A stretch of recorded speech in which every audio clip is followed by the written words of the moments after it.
Welcome to Imperfectly Well on Cosmic TV. My name is Laura Mazzotta. If you have not been to Cosmic TV before, welcome. If you have been here before, welcome back. It's so nice to have you. Please say hello if you're jumping on. Let me know where you're tuning in from so we can really feel into the space of community here, collaboration and co-creation with the universe. If you're not familiar with Cosmic TV, you can check it out at cosmictelevision.com. You can also find it on the App Store. It's basically like a spiritual and metaphysical Netflix. So anything that you can imagine that you would need for your spiritual and metaphysical journey can be found here. You can also find conscious films from conscious filmmakers, other shows like this, courses, etc. Okay? And if you are not familiar with me, my name is Laura Mazzotta, and I am an Akashic healer and coach. I'm also a Reiki master and a therapist of 20 years. This show used to be called Therapeutic Wisdom from the Akash. This is actually our first episode with our new title, Imperfectly Well. And I love this because when I started this show, it felt really aligned to do Therapeutic Wisdom from the Akash because I've been a therapist for 20 years.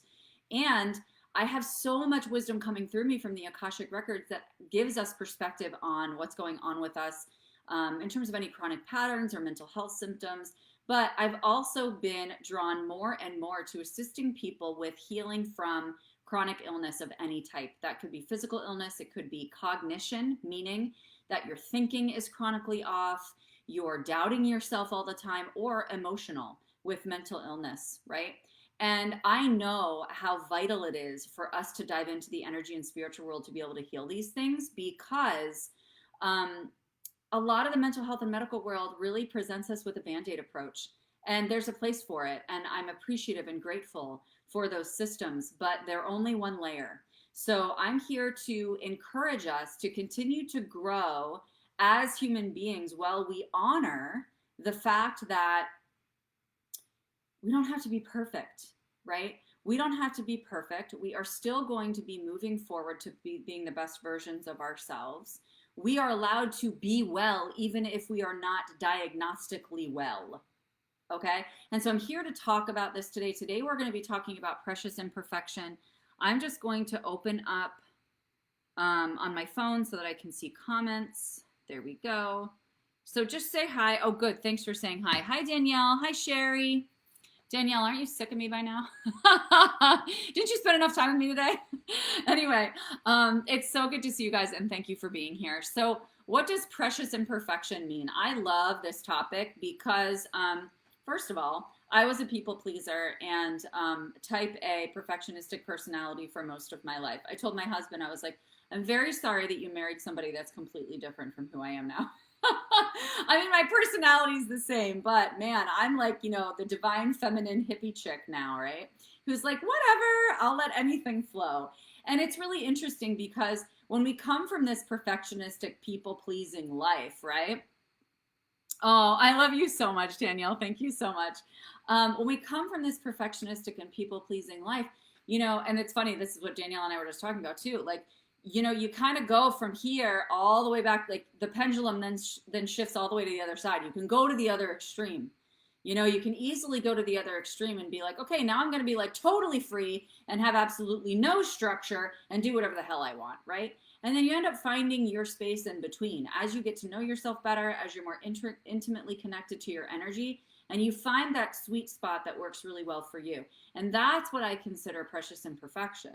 Right? It's that you're able to realize and accept I'm not going to be perfect. In fact, I choose not to be. How many of you, give me a 1 in the comments if you can actually boldly make that statement. I make a conscious decision not to strive for perfection. Right? Like it's funny, I will say to my children, I'll be like, do me a favor. Because my daughter, she loves going in and getting her straight A's. Right? And she's so nervous about her tests and da-da-da. And I'm like, do me a favor, go in and get a B. Go strive for a B or go strive for a C. She's like, I can't do that, Mom. I'm like, absolutely, you can actually. You can actually set that intention. And so it's like, do we want to set the intention to be more preciously imperfect? And I put the word precious in front of that on purpose because it's so precious and so loving to ourselves to be able to decide that you are going to accept and appreciate the wholeness of who you are as you present in each moment. And that can be challenging because we're human beings. And so we go like this, right?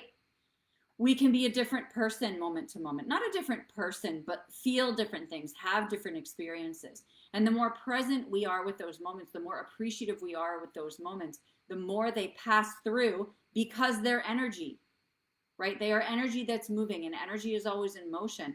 And so we have these experiences that come up. If we judge them, if we analyze them, if we hold on to them, if we try to identify, okay, is this in alignment with my cognitive egoic agenda, right? If we get caught in that, we get stuck, okay? We get stuck, and we don't want to be stuck.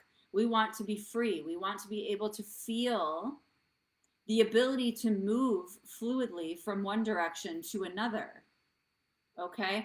And it's hard for us to do that when we're fixated on our agenda or focusing on this people pleasing or perfection. And so what this comes down to, right, is being able to say, how can I identify that I am just right, just the way I am? That I am good enough just the way I am. Sherry says, I used to be a huge control freak, and now hubby calls me Mother Earth. See, that's why we love each other, Sherry. That's exactly me. See? I was such a control freak, and now I'm like, whatever, just let everything flow. It's all good. We all love one another. We're all collaborating. And that's the thing. When we talk about precious imperfection, we talk about seeing ourselves and other people entirely through the eyes of love, entirely through the eyes of their potential. And potential is limitless for all of us. We are all open to infinite potential. Are you open to infinite potential, to being able to tap into that? That can feel very daunting for a lot of people. And that's where self-sabotage comes in. That's where people end up playing small and end up not embracing their precious imperfection. And they keep that perfectionistic mentality or that people-pleasing mentality because they are actually too afraid of seeing themselves through the lens of love, or don't feel they're deserving enough. It's funny because when I first had sepsis 5 years ago and I was recovering, I was pissed, man. I was like, dude, let's move. Like, let's get this done. I got to heal. I got shit to do. Let's move and groove. Right? And guess what? Like, it wasn't helping because I needed to embrace and love the process of healing myself. I needed to love taking care of me. I needed to love the fact that I felt like shit. How many of you can love the fact that you feel like shit at any moment? What's up, Dr. Maggie? Exactly. Oh, thanks, Cassidy. I actually ordered this dress from Amazon 3 times and they kept sending it to me wrong.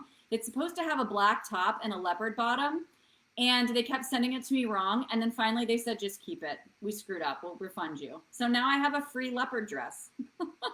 So happy Friday. Yay. But yeah, like, we need to release that agenda for ourselves, right?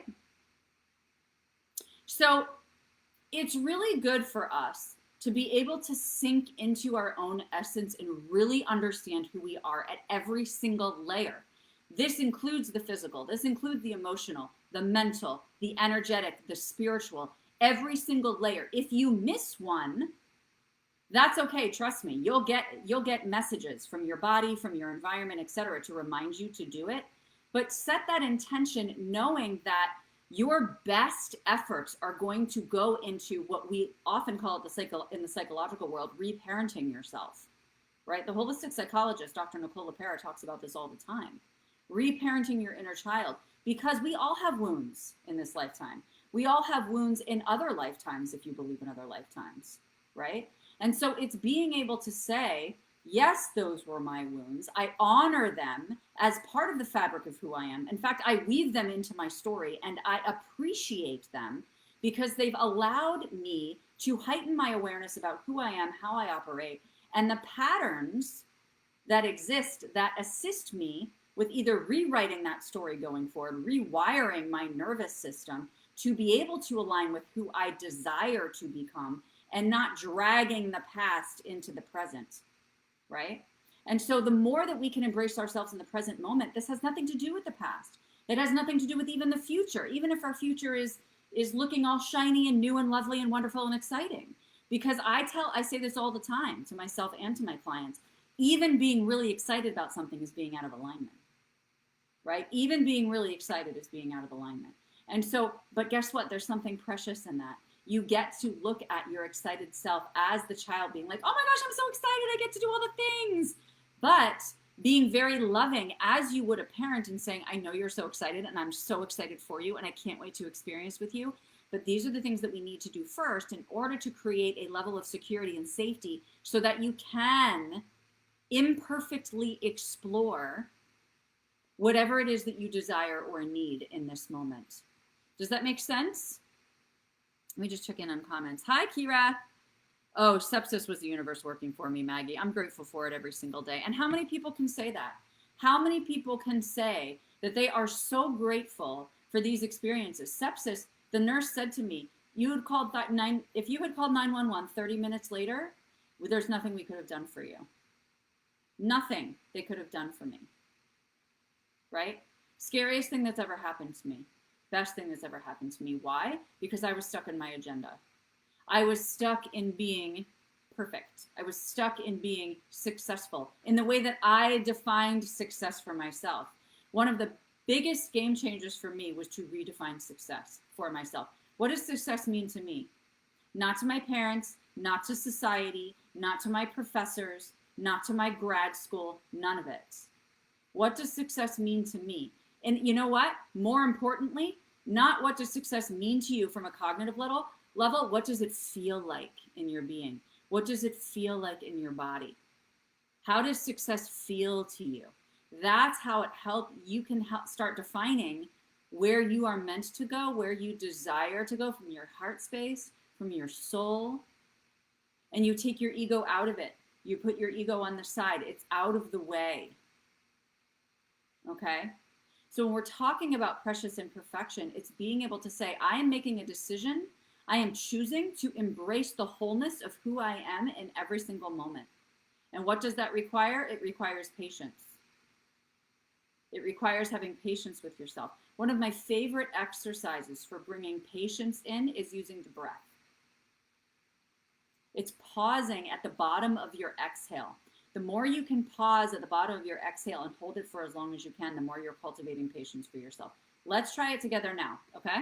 Put your feet on the floor and make sure when you're breathing that your spine is straight, meaning that you're tucking your tailbone and you're tucking your chin to really lengthen that pranic tube that runs up and down your spine so that the energy moves more freely. We're gonna breathe in here. Pause at the top if you desire, but you don't have to. Nice deep breath in all the way to the base of your spine. And after a nice slow out breath, make sure your exhale is longer than your inhale. Pausing at the bottom of the breath. And just hold this until you feel the need to breathe in again. Another deep breath in.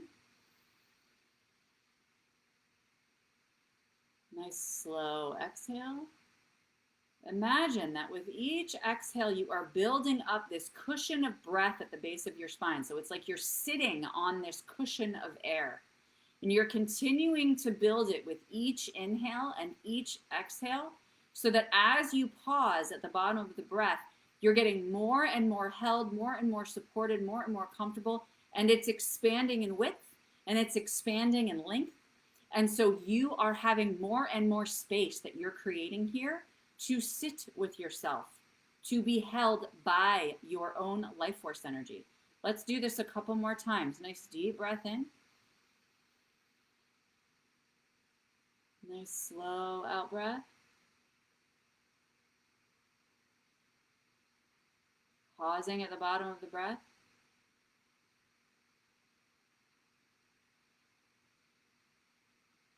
Another deep breath in. Slow out breath. Pausing at the bottom of the breath and really envisioning this cushion that you've created. Allow yourself to play on it if you want. Keep your eyes closed. Allow yourself to just, in your mind's eye, bounce around like this is a bouncy house, like this is a trampoline. Like just allow yourself to play with this expansiveness you've just created for yourself, right? These are the exercises that we start to practice intentionally on a regular basis. Now, regular basis does not mean do this every day or you're failing, okay? Pick something that feels like it's realistic for you because you want to feel into that success so that you're motivated to continue moving forward with your next steps, right? So feel into it. It could be once a week. It could be twice a day. It could be 3 times a week, okay? Just choose something that's consistent and stick with it, because that is going to give your mind, your body, your energy field the message that you are reliable, that you are a safe place to land, and that you're somebody who's going to continue to show up for yourself over and over again. This is the basis of being preciously imperfect, because we need to safely know that we can be imperfect. And we can't safely know that we're going to be imperfect if we do not create the space for this to hold us safely.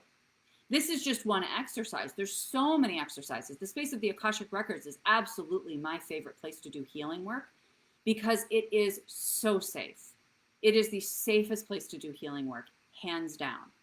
I combine everything with it, no matter what I'm doing, whether I'm doing work physiologically with my physical body, whether I'm doing work in meditation, no matter what it is. I bring it into the space of the Akashic Records first because it just provides that safe foundation and that holding space so that my energy has more freedom to flow and to go where it's meant to go in order for me to heal, in order for me to center myself and to be at my optimal level of vitality. Feels like fulfillment, says Sherry. Yes, fulfillment. And is this fulfillment in a certain area of your life, or is it fulfillment like a swelling in your heart space, right? It's funny because I was so much in my ego when I started this journey 5 years ago that, you know, it was like, it's not going to be enough for me. Like, I'm not going to feel successful if I just love myself. Like, that's not going to feel like success to me. I was so stuck in my agenda, right? It didn't feel right. It didn't feel aligned until I started practicing it. Right? That's why I gave you a little skill here today. So you can start to practice it. You have to actually experience it. Don't try to talk yourself into it before you do it. I tell my clients all the time, do it before you feel it. Don't wait until you're feeling it. Because emotions, whenever we're healing from anything, emotions are always the last thing to come around. The last thing to come around. And so if you're waiting until you feel it, you're really doing yourself a disservice. It's really self-sabotage in disguise. It's subconscious self-sabotage. It's not like you're sabotaging yourself on purpose, okay? But you are sabotaging yourself.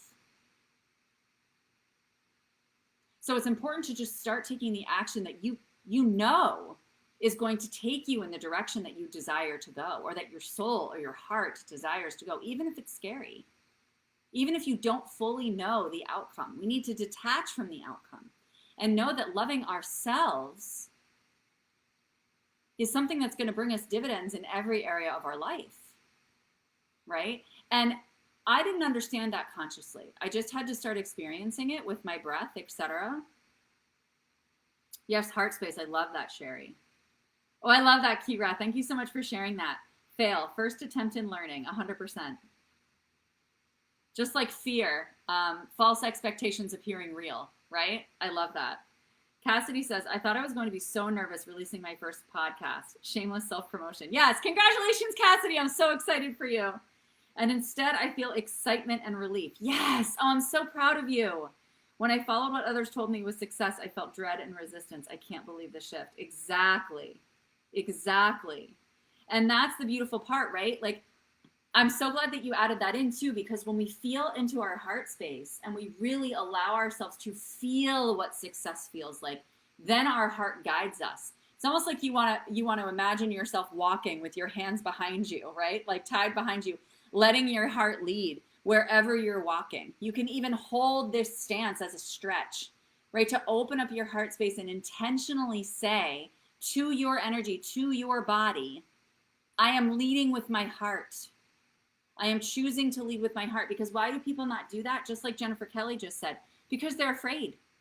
They're afraid. They're afraid to be vulnerable. And that's why I love being in a space of the Akashic Records, there's no such thing as being unsafe in that space. There's no such thing as being vulnerable in that space. And so you start to practice in these areas. Start to practice with your breath. Start to practice in your home.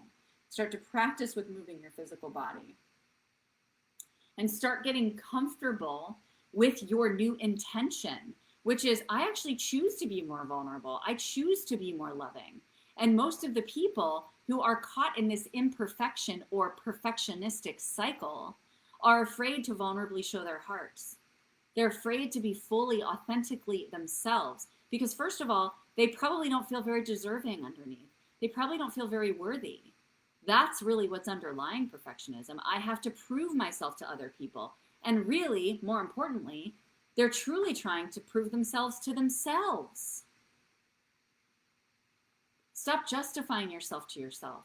Just decide, I get to move forward in my day or in my week or in my month or in my year in a way that feels really desirable and expansive and fun.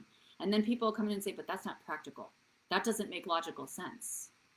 Okay, but I'm choosing to follow my desire. That's scary shit. That's scary shit. We all want to know exactly what our outcome is going to be when we make choices to do things, right? But it's actually when we trust the universe and we decide, nope, you know what, there's nothing more important than me following my desires, because our desires are placed on our hearts for a reason. I have a different desire than Cassidy does. Cassidy has a different desire than Jennifer does. Jennifer has a different desire than Kirath does, than Sherry does, than Danielle does, right? Why are we given these different desires? Because we are unique beings on this planet. We are here each for a very specific purpose. And we need to own that. We need to own that purpose.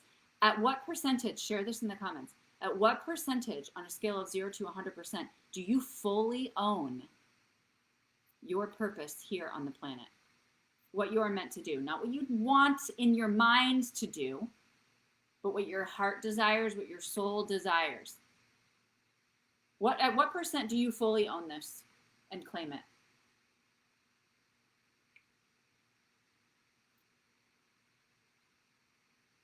Yes, Kirath. Judge yourself by holding a magnifying glass over your head. Acknowledge, accept, and release is the best way forward. Yes, it's full understanding of who you are at every single layer. And appreciation of that, really sinking into appreciation of that. You have to feel it. You can't just know it. You have to feel it. That's how we imprint things. That's how we stamp things into our new reality. Okay? I can do talk therapy with people all day long until the cows come home. And guess what? It's still a Band-Aid because it's just one layer. We have to feel into these things. One of the private clients, Laura Carrillo, what's up, hottie? How are you, honey? I miss you. Sherry, you're at 40. Kirath, you're at 60. Jennifer, you're at 50. Cassidy, 85. Oh my gosh, I'm so freaking proud to see that 85. Happy dance, happy dance. I'm so excited. That's amazing. So I love this, guys. So what did you just do? You heightened your awareness, right? You now have this awareness around, okay, this is where I am. This is where I am on this scale. Where do you desire to be? Where do you desire to be on this scale? With owning this, claiming it. Or you can also ask yourself another question. Good job, Jennifer. So proud of you. Stepping it up, my friend. I love it. I love that too, because what did you just do? You acknowledged where you were. Ego, right? Where am I? And then you course corrected. Ooh, actually, let me see here. When I actually sit with this, I've shifted. Okay, you want to be at 100%. Thank you, Laura. I'm sure you like my animal print. It's my wild side, right? And just so you know, Sherry, let me point this out, friends. This is one of the reasons I asked this question.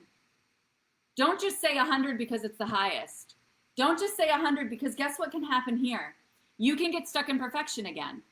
Oh, well, I desire to be at 100. So I have to do this and this and this and this to get to 100. So now I need to be perfectionistic about my healing. I see this all the time. People come in and it's like, I want to be the best spiritual mentor on the planet. I'm going to be the best monk. I'm going to be the most pious. I'm going to be the best meditator. You're still being perfectionistic. I'm going to be the best coach. I'm going to make the most money. I'm going to be the best therapist. That's still perfectionistic. So how do we release that and allow this precious imperfection is surrendering to the universe, knowing that as we let go, which is what Kirath was talking about, right? As we let go, we're able to say to ourselves, how can I shift the littlest bit further toward that ideal version of myself? Not ego ideal, heart ideal, soul ideal. Who am I meant to become? And when you claim and say, okay, I'm at 40%, said Sherry, right? She's at 40%. But, of course, I always have something to say about everything, Sherry. Thank you for being vulnerable and sharing here. See, you're starting your work already of precious imperfection, although I know you've already been doing it. But yeah, once we have this awareness of where we are, then we set the intention of where we want to go. And it doesn't have to be a percentage, okay? Because then we get caught in the comparison game of where am I and how far am I to my goal? It's very agenda driven. There's a lot of pressure there. There's burden that comes in there, right?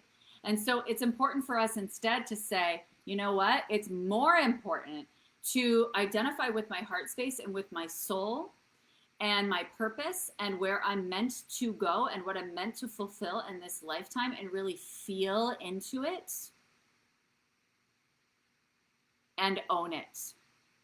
Fully claim it. State it out loud to yourself in the mirror, in your eyes. I am here because I have a mission to heal, to guide other people and empower them into their own healing by clearing the chronic patterns that interfere, whether it's from themselves, whether it's from other people. So what can you boldly say out loud, like I just said? Claim it, own it. Say it with conviction, with confidence. And when you do this, you're going to notice that percentage automatically starting to shift. Remind yourself every day. Create a Post-it note or something on the back of your phone that reminds you that this is what you are moving toward.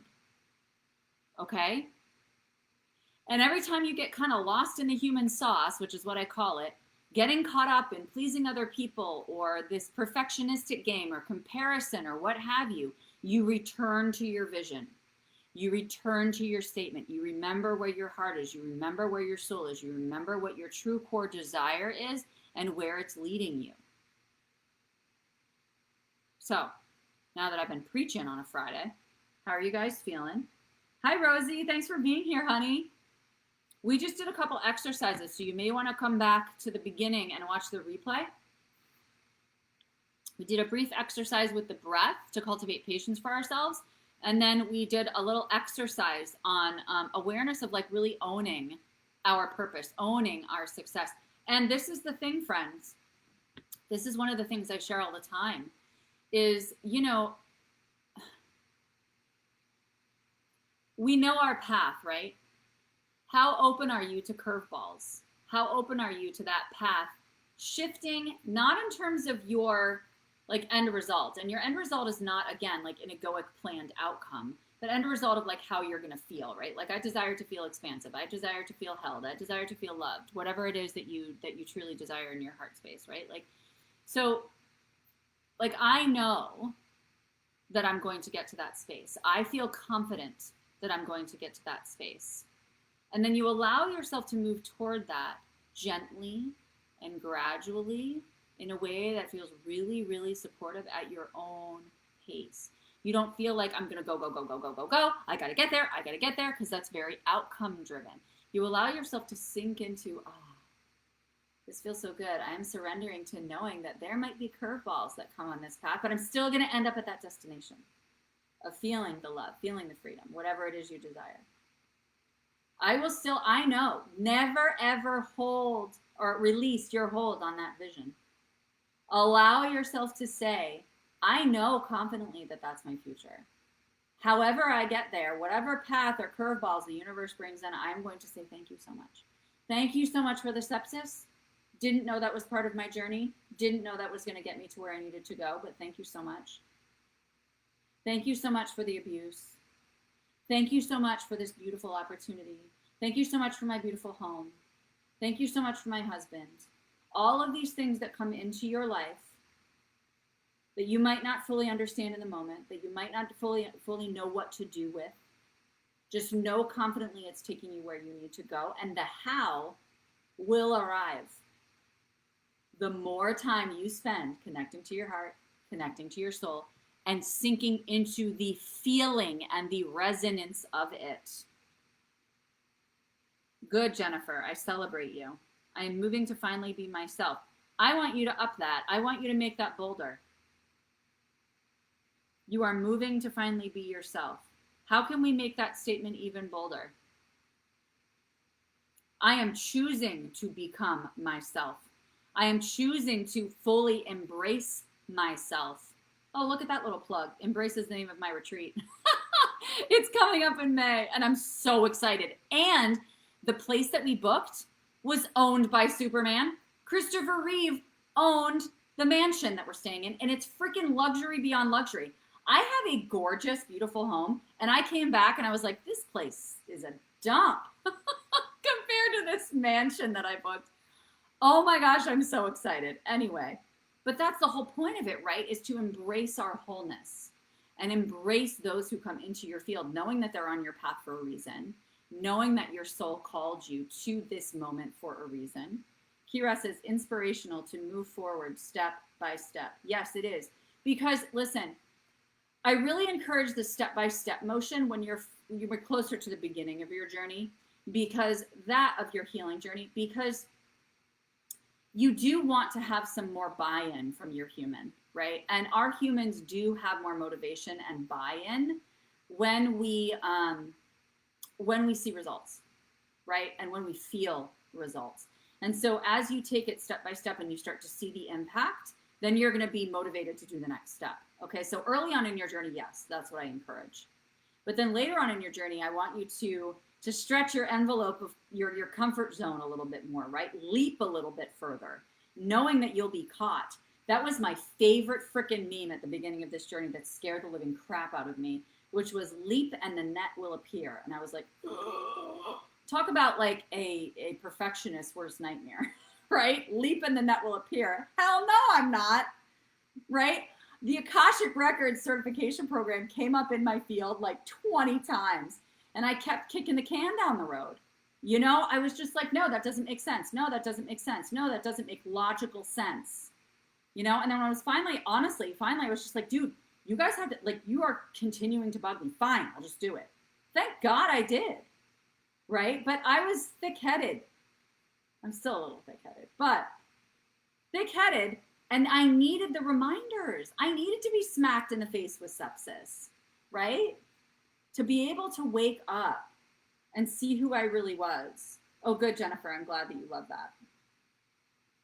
So any questions coming forward around this concept of precious imperfection? Remember, this is not just about, oh, I should release the attachment to outcome. It's not just about that. It's also about viewing the journey itself as precious, viewing ourselves and treating ourselves preciously, loving ourselves through the process, loving the fact that the shit hits the fan sometimes, finding the love in it. When the shit hits the fan for your pet or for your kid or for your ailing parent or a loved one that you really are very attached to, do you kick them to the curb and kick the can down the road? No, you embrace them. Right? You embrace them. You enfold them. How can I support you? What can I do for you? When was the last time you did that for yourself? When a shitstorm came up or when you didn't feel the greatest? And I'll tell you, this doesn't happen overnight. It's about practice. It's about consistency, like I said.